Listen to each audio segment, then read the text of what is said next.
Abrir o Evangelho é inspirador para a gente.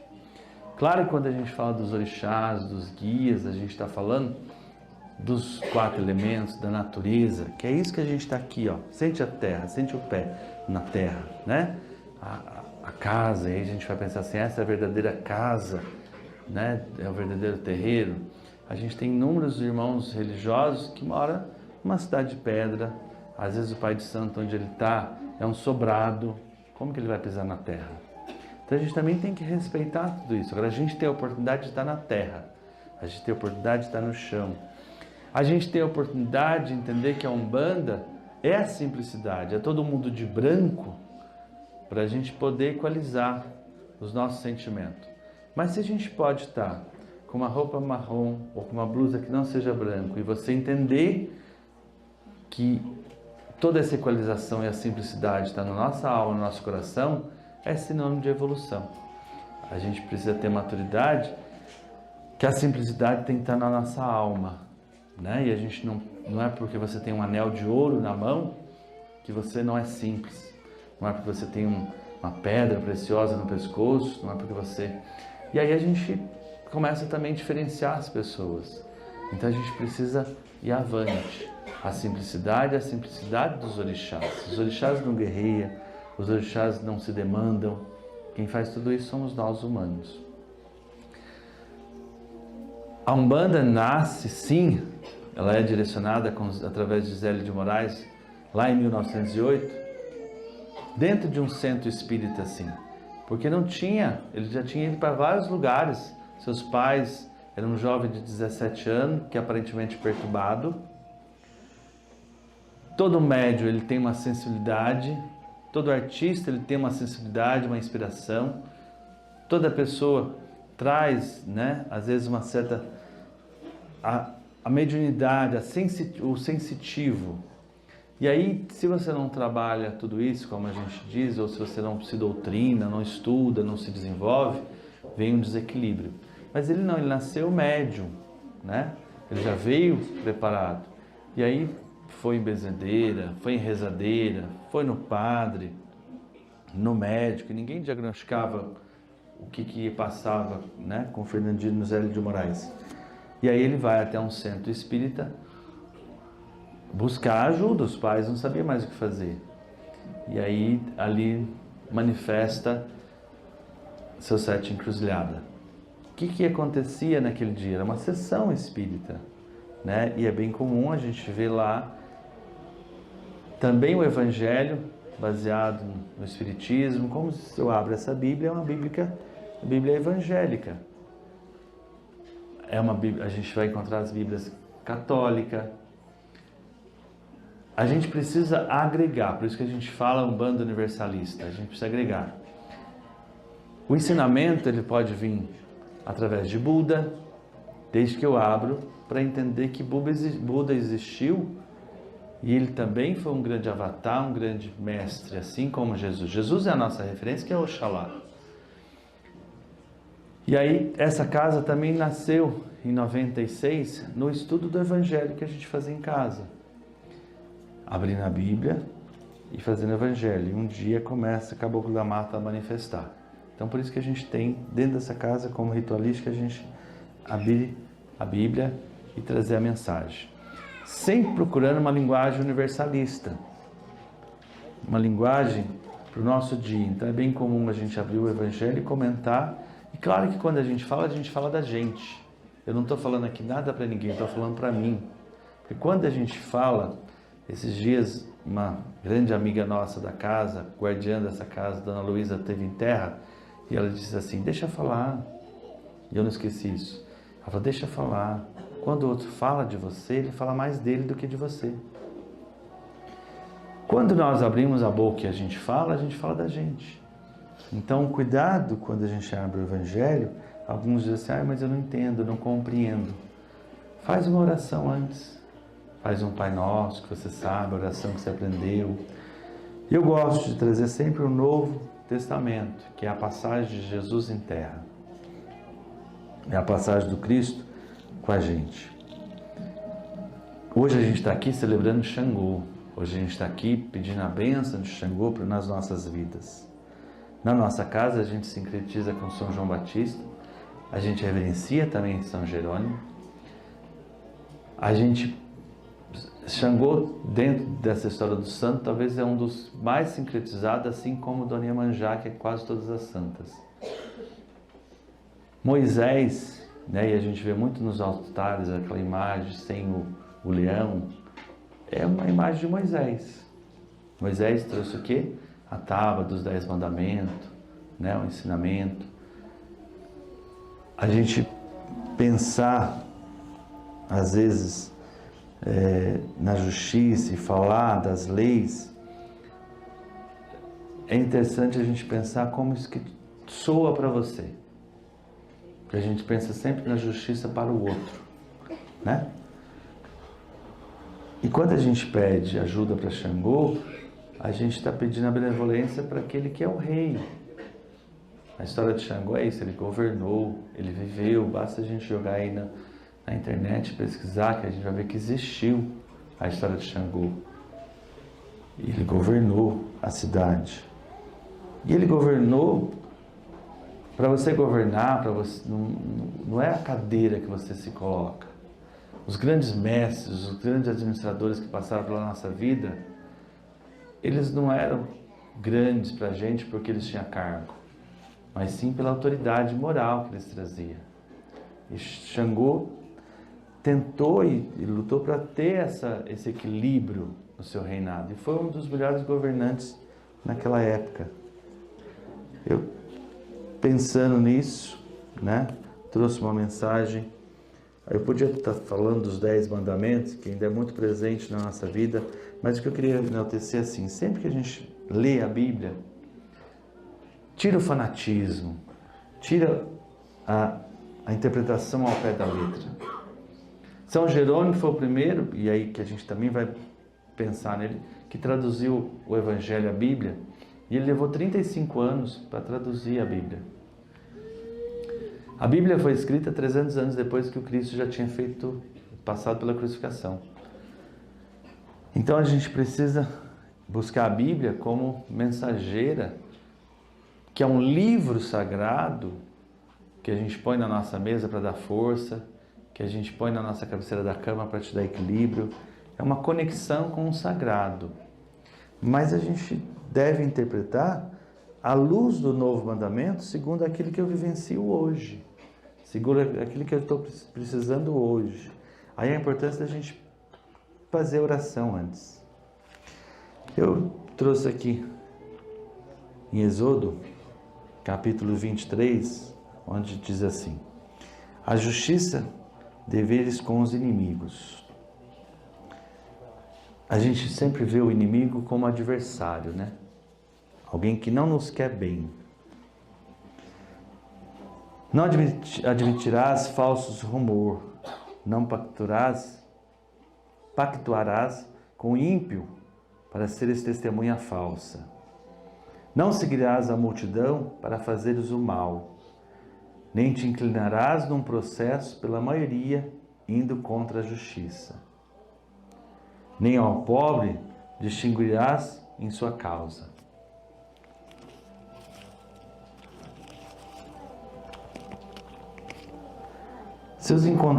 Se encontrares o boi de teu inimigo, ou seu jumento desgarrado, tornar trazê-lo.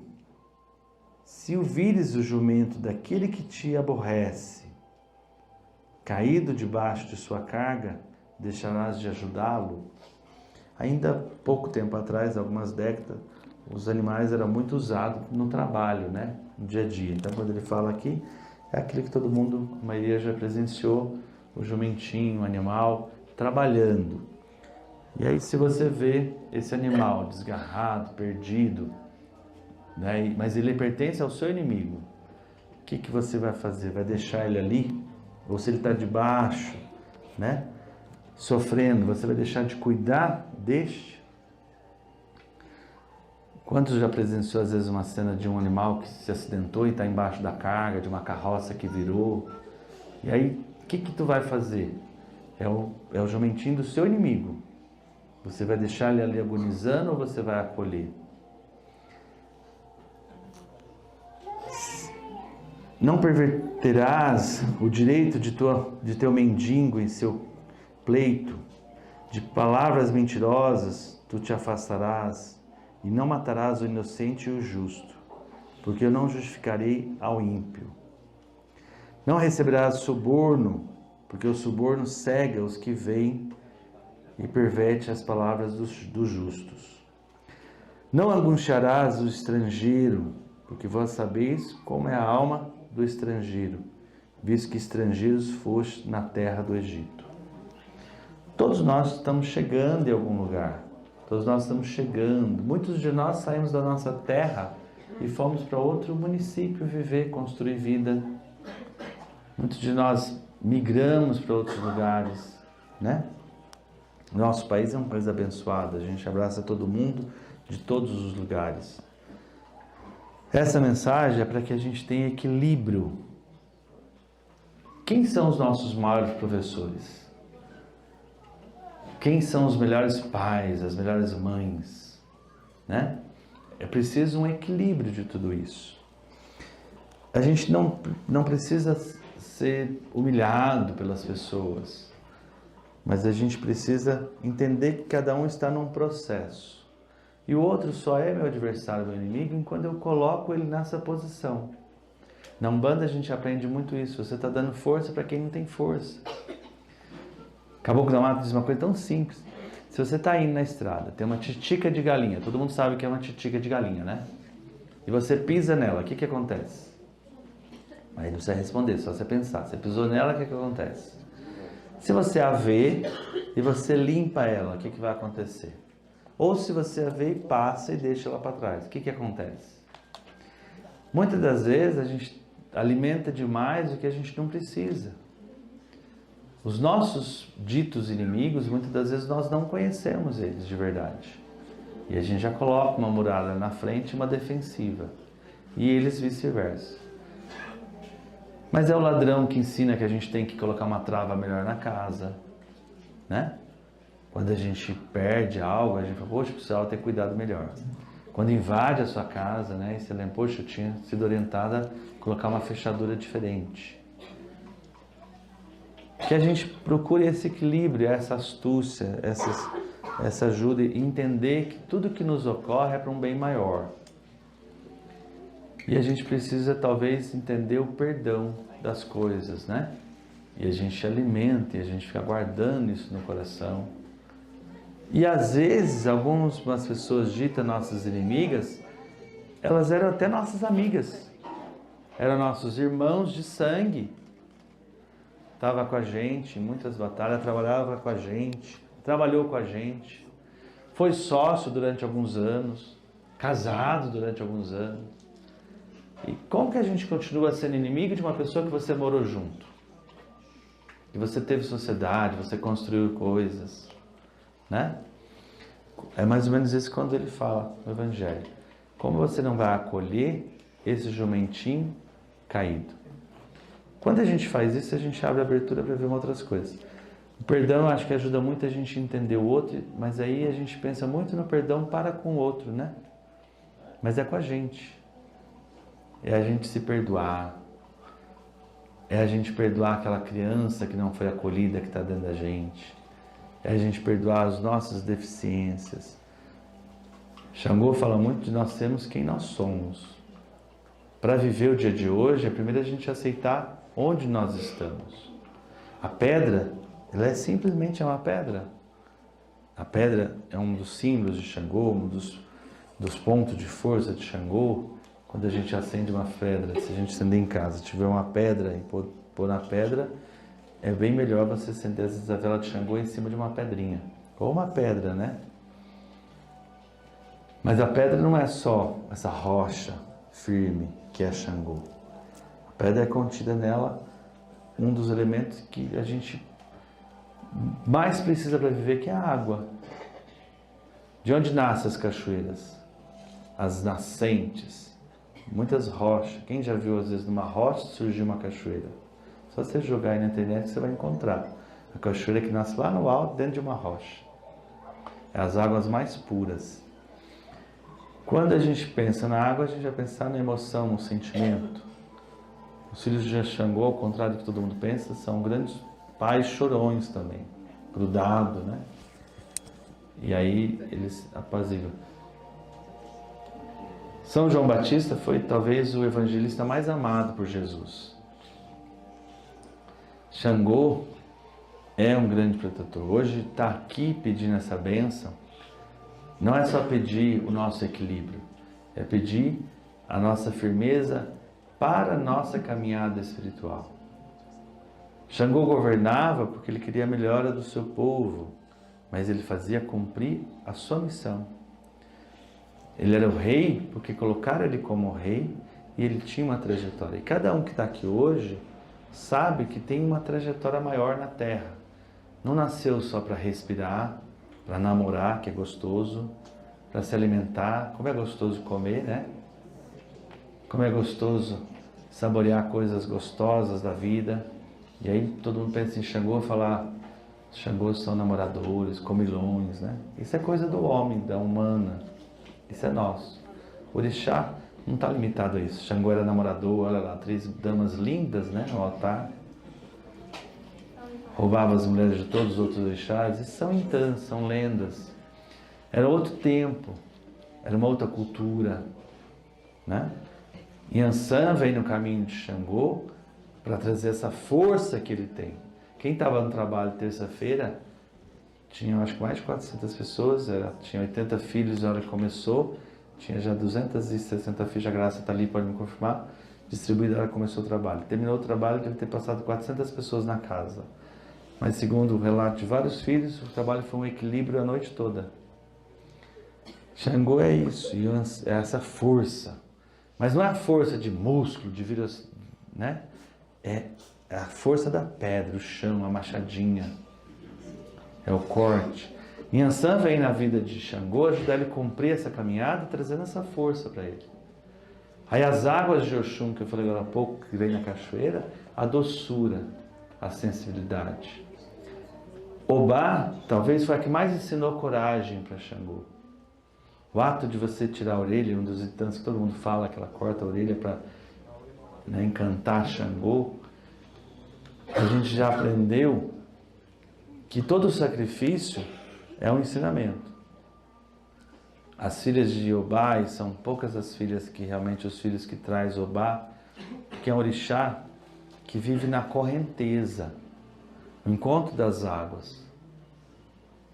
É um orixá lindo, muito pouco cultuado, principalmente dentro da Umbanda. Mas quando ela põe a mão no ouvido na sua dança, ela está falando para a gente, escuta, ouça.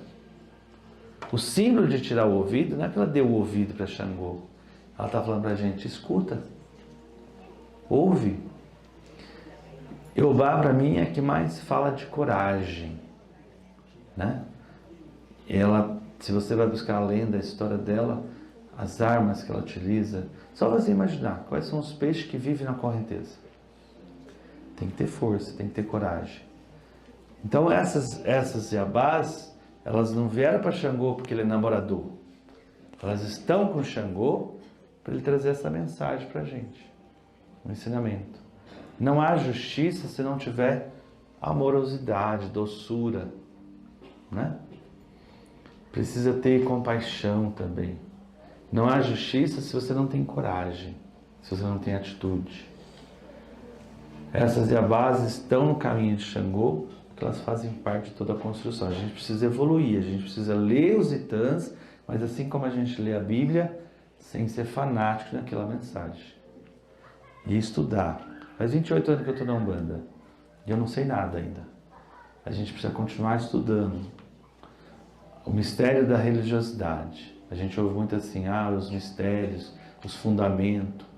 O fundamento é a prática da primeira mensagem da Umbanda, que é caridade. É a fraternidade, é o amor. Que Xangô acolha cada um hoje. Eu dou as boas-vindas para cada um que está aqui. Agradeço todo o respeito da presença de todos. Como eu ouvi de alguns hoje, que tenham cada vez mais no seu coração a fé, a gente não perde a fé, a gente já nasceu com a fé, mas de acordo com o nosso dia a dia, a gente vai às vezes escorregando para aqui, para ali, né? E aí a gente continuar vivenciando a Umbanda no nosso dia a dia, nossa caminhada.